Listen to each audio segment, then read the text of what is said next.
Hi everyone, the Simple Dad here. In this video, I'll show you how to change the sound for your S Pen on your Samsung S25 Ultra. So if you want to change the sound of your clicking, then let me show you how to do this. So first you need to go ahead and open up the Samsung Store. So this is something similar to Google Play Store. Just go ahead and search Samsung Store or Galaxy Store. Here you need to go ahead and search for the following app called Good Lock. This is the app you need. Go ahead and download this app. Now in this app, you want to go ahead and open the app. Here you're finding another app called Pentastic. Go ahead and install it. Now in the app, you'll come to this menu. Go ahead and scroll down until you see sounds. Currently it's set to default. However, you can go ahead and choose all these different sounds it makes.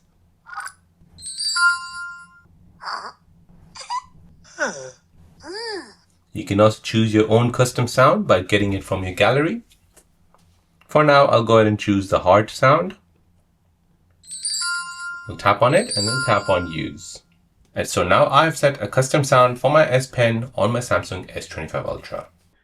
If you're new on the channel and you want to find out more about your iPhone, your Android phone, or any other social media apps, then don't forget to subscribe to this channel to become a part of the Simple Dad community. Hit the like button if you find this video useful.